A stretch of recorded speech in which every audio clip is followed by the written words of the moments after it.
Hello，大家好，我係何輝。NBA 咧就2024-25球季就打完啦。OKC 啦、奧克拉荷馬雷霆啦，最後就以總場數4-3咧擊敗咗啦印第安納 Pacers 啊，就成為咗今年 NBA 嘅總冠軍啊。當然有一幕大家都唔想見到啊，咁但係就以為唔會發生啊，點知係喺第七場估唔到發生咗啊！講緊就係哈利貝頓啦，就喺比賽嘅初段啦，咁再次觸傷佢嘅小腿嘅受傷啦，咁而冇辦法繼續比賽。喺第六場嘅時候，以為即係都可以應付到啦，回復到啦，就希望可以打到呢個第七場啦。咁結果都係上到陣啦。咁其實初段亦都射入一個嘅超遠嘅三分啦。咁但係估唔到就係即係個舊患復發啦。突然間大嘅波咧就失咗平衡落咗地，跟住就好痛苦咁喺地拍。再進而就係大家都唔想見到呢一幕啊。印第安納嗰邊嘅啲球員亦都出嚟圍住佢啦，咁最後咧就係摟住毛巾啦，摟住個頭啦，咁因為佢可能即係相當之痛苦啦，喊啦，咁所以咧就啲隊友都唔想俾啲大家見到呢一幕，咁就最後咧就退場，亦都冇翻嚟球場啦。字幕上面亦都係後段都有顯示呢樣嘢嘅。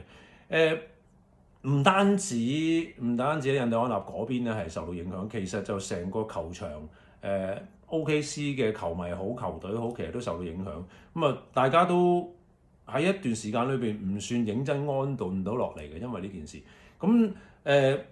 無可否認就話 OKC 都係打翻佢好嚴密嘅防守等等嗰樣嘢啦。雖然後尾呢個印第安納麥康尼入嚟，佢都有一段時間，尤其是有一段2分幾鐘啊，嘣聲一個人入咗10分。但係同一時間，由於始終都係臨危受命上陣，個失誤其實個次數亦都雙位數字嘅。整體嚟講 OKC 最後係有主場啦，攞到呢一個嘅第七場其實都係合理嘅。但係我相信連個攞冠軍嗰隊波都唔係好想喺咁嘅情況之下咧係攞到呢一個冠軍。但係就冠軍就係冠軍啊，冇辦法嘅。比賽就係咁樣，就係相當之現實同殘酷嘅。冇計啦。雖然即係話喺咁嘅情況之下，但係兩隊波其實今年都係打出一個好唔同嘅事情啦。同我哋以往概念嘅 NBA 咧係相當之唔同嘅。相當硬淨啦，好講求效率啦等等啊。呢個亦都可能係依家體育運動嘅趨勢，因為你見到好多體育運動都係出現咗咁嘅情況。足球好，網球好，基本上你冇一個好硬淨、好有效率，可以維持好強嘅身體體能嘅話咧，呢個涉及好多醫療科技、食物營養、好多嘢嘅喺後邊啦，唔係單止個球員本身嘅天分啦，先至做得到呢樣嘢嘅。除咗籃球之外，就網球嗰邊其實係卡拉斯仍然都維持相當強勢啊。反而就大家知道喺即係轉對草地嘅比賽咧，先拿咧就較前就俾阿北力咧係淘汰咗。北力就亦都最後喺比賽裏面贏咗，另一個比賽裏面贏咗 Meredith 咧就攞冠軍。另外仲有 Formula One 呢個禮拜冇比賽啦。嚟緊嘅週末咧就會有奧地利站。最新嘅咧就係好多即係有一啲媒體就發現到啦，或者係覺得啦，麥拿揾到個原因啊，好似覺得就麥拿頓嘅車點解快啲，就同佢有一個類似喺個懸掛度有個所謂嘅 DAS 系統咧有啲關係。究竟去到奧地利站會唔會其他車隊咧，其實又會出現同樣嘅情況咧？不過都係一個問題嘅，都係一個問題就係話其實喺研發上面一定會越追越近。亦都見到其實依家唔單止麥拿倫啦，其實阿 Max 嘅車啦，Mercedes-Benz 啦，其實咧都係好近嘅，都係好近嘅。去到奧地利站咧就可能好熱啊，因為呢過去呢幾日咧，其實歐洲好多地方好熱。我啲朋友喺倫敦啊，喺諾定咸啊等等啦，都話哇熱到好，因為好多地方冇冷氣噶嘛，冇冷氣，所以其實都幾難頂嘅。所以咧就即係睇一個情況啦。Formula One 今個週末啦頭先都提過，網球慢慢會進入去溫布頓嘅節奏裏邊，即係所謂草地嘅 season 就開始咗啦。網球 season 通常好短㗎。去到譬如話5、6月咧就係法網為主嘅泥地 season。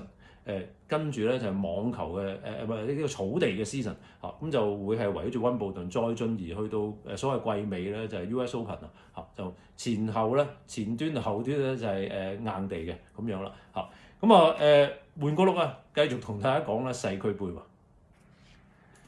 FIFA Cup World Cup 啊，咁就係已經所有球隊咧踢咗咧係2 round 嘅比賽㗎，咁有啲已經肯定係會出線去到16強啦，亦都有啲咧進入一個咧比較得意嘅境地。咁今次即係整體進行都係順利嘅，咁除咗個別比賽因為比較突然嘅天氣啦，咁就延遲咗少少啦，但係都係冇改到日期啊，因為你知道比大賽咧好難褪。咁呢個亦都賽會值得要睇睇嘅，即係話可能要制定一啲嘅方案啦。如果譬如話26年嘅世界盃，當喺個天氣上面有啲咩問題，真係嗰日踢唔到，你點樣處理咧？咁呢個可能要諗定先啊嚇，諗定先。咁另外仲有就草地係即係有啲真草，有啲仿真草、人造草咁樣啦。咁呢個暫時嚟講都冇乜大嘅問題。睇起上嚟感覺係有啲唔同啦，球員係一定需要係適應嘅。咁另外仲有就由於今次個比賽其實喺6月中開啦，咁令到有好多事物都有改變嘅。個身上面着住就係一個例子啊。咁其實喺唔同嘅平台裏面都提過咧，就係話由於好早發布，可能嗰個球會根本嗰個贊助合約咧都未完全傾掂，或者係夠時間執行。咁所以咧，譬如話祖雲達斯呢件衫咧，近年大家都會見到一個品牌咧，個 Jeep 嗰個品牌咧就係一個主贊助。咁但係今次呢件衫出嘅時候咧，其實係冇嘅。咁但係嚟到 FIFA Cup World Cup 咧，就大家見到咧比賽裏邊咧，去到第2場咧係有翻呢一個嘅贊助㗎。咁有陣時同啲日期啊，或者一個合約傾成點啊，幾時開始 execute 啊，幾時開始執行啊，幾時開始起啊，咁呢個都係有一定嘅關係嘅。咁所以呢樣嘢咧就可以咁講啦，我喺唔同嘅平台都講過。咁如果咩嘅話咧，就可能大家球迷，譬如買波衫咁，可能即係你會覺得有係靚啲嘅。雖然係你可以咁講啦，幫人賣緊廣告啊嚇。咁但係有係靚啲嘅，個感覺好似完整啲嘅。咁你就可能等一等咯，等到個正式歐洲或者係個球會嘅球季開嘅時候，睇下佢會唔會添加翻啲乜嘢落去嚇，咁就先至會係穩陣啲啦嚇。世俱杯 FIFA Cup World Cup 就A 組呢邊其實就進入咗一個比較特別嘅境地啦，因為咧就分數啦唔係陣式嚟啊，分數咧就4-4-1-1嚇。咁講緊彭美拉斯、邁阿密國際、波圖嚇，同埋如果意譯嘅話咧就開羅國民4-4-1-1，四隊波仍然有機會出線嘅，四隊波仍然有機會出線。咁亦都提一提咧，今次 FIFA Cup World Cup 咧世界冠軍球會杯啦嚇，咁唔同嘅地方就可能叫世俱杯咁啦嚇，因為區點嚟嘅？區係俱樂部有即係普通話咧，級咧就係譯做俱樂部嘅嚇，咁所以就世俱杯嚇。咁如果我哋譬如話喺廣州話地區，可能係級咧不嬲譯做球會，所以就世界球會級會級FIFA 球會世界盃嚇，球會世界盃咁樣嘅情況啦嚇，咁有啲唔同㗎。咁頭先講翻 A 組咧，就係彭美拉斯、邁阿密國際兩隊4分，咁波圖同埋意譯就開羅國民啦，咁音譯咧就係艾亞里嚇，就係1分。咁由於今次咧 FIFA Cup World Cup 咧係計對賽成績為先嘅嚇，咁所以咧就會形成咗當然啦，最尾呢一場咧就係邁阿密國際同埋彭美拉斯咧兩隊波係打和嘅話就一齊晉級。咁但係如果係有勝負，而另外一場又有勝負咧，就要計啦。咁喺90分鐘裏邊的而且確可以好多嘅變化嘅。咁而去到 B 組啦 ，B 組咧就係6330啊，講緊啲唔知咩曲咁樣啊，6330。咁暫時咧就係呢個保利花高咧6分領先緊嘅。咁佢哋最後一場會對住3分嘅對住呢個係啦，對住呢個都係馬德里體育會啊，都係3分。咁就當然大家知道馬德里體育會可能喺成績上面，可能即係或者實力上面可能會高過啦，就係呢個保利花高。咁所以咧，其實都如果馬德里體育會贏嘅話咧，就可以都係6分。而巴黎聖日耳門咧就會對住西雅圖海灣者，咁贏咗可以3對6分嚟計㗎，3對6分嚟計就要計對賽成績。咁首先第一關咧就係馬德里體育會比較蝕底，因為佢哋輸俾巴黎聖日耳門4-0嘅，4-0。咁而巴黎聖日耳門咧就輸俾咧就係呢個保利花高咧1-0。咁即係話其實佢哋喺對賽3隊波對賽當中有3分，呢個得失球差正勝球咧就係3球咁樣咯，就跟住咁計咯。咁要計勻佢㗎，咁亦都要睇下咧，究竟馬體會對住布里花高咧係幾比幾？如果真係好似咁講，3隊都6分嘅話，C 組啦，拜仁慕尼黑啦出咗線㗎啦，出咗線啊，問題係第幾啦？咁今次拜仁慕尼黑其實個勢相當之唔錯嘅。雖然佢哋贏呢個小保加咧都係有少少吃力㗎，咁但係成個大賽嚟講咧，其實就一定要有啲嘅上落輪迴，唔可以話谷得太犀利嘅話咧，其實好難捱得到尾。況且係球季與球季之間嘅理論上叫做好似休息時間咧嚟踢呢個大賽。咁拜仁慕尼黑秩序相當良好嘅，咁啊另外賓菲加俾人嘅感覺亦都唔錯啊。咁啊最後一彎嘅比賽咧，賓菲加會對拜仁慕尼黑。咁睇下拜仁慕尼黑咩態度啦嚇，咁一定都應該會有啲輪換嘅，咁但係唔代表咁嘅實力嘅情況之下咧，就會喺賓菲加之下。咁賓菲加如果能夠和波嘅話咧，就會出線。咁至於小保加今次俾人嘅感覺都唔錯嘅，就對住咧就你可以話魚腩部隊啦，2場失咗16球嘅奧克蘭城。咁如果贏唔到都對唔住呢個鄉親父老啊咁講啊。D 組啦 ，D 組咧就係佛羅明高嚇，咁暫時咧就係2戰6分，咁啊車路士3分嚇，咁啊另外仲有就係呢個特尼斯希望啊，陰翼嘅話咧艾斯帕蘭斯咧就喺第3個位置啦，就洛杉磯 FC 咧就冇分嘅，咁亦都即係話咧，其實佛羅明高咧就係因為個對賽最尾嗰場咧，佢哋會係對洛杉磯 FC，其實已經出咗線啦，因為佢對2隊依家3分嘅球隊都係贏嘅。咁所以就算你第一咧就冇3隊波6分嘅情況啦，就算計嘅話咧，其實佢都會係咁即係咁講法，就已經係榜首位置出線，因為邊隊上嚟同佢計對賽其實都係輸嘅嚇。咁所以佛羅明高最尾可以放鬆啲啊，呢點都要留意。咁車路士就最後一場係會對住呢個特尼斯希望艾斯帕蘭斯啦。咁呢場波係要拼嘅嚇。咁車路士都和得嘅嚇，因為佢哋嘅得失球差淨勝球咧就好1球嚇，咁但係就唔輸得嚇。去到 E 組咧就會係河床啦、國米啦都係4分啦，咁跟住咧蒙特雷2分啦，咁啊葡皇鑽就0分啦，咁即係話葡皇鑽其實已經冇機會晉級嘅。咁最後一場咧就係國米咧就會對河床嚇，咁而呢個葡皇鑽咧就會對蒙特雷。咁得意嘅地方咧就蒙特雷如果贏波會有5分㗎。咁而河床同國米咧就2隊都4分，咁如果真係咩嘅話咧，亦都有機會咧3隊都係5分嘅，咁呢個又係比較特別嘅情況嚇。咁蒙特雷就和咗國米啦，咁另外就和咗河床啦，咁佢2個都和嘅。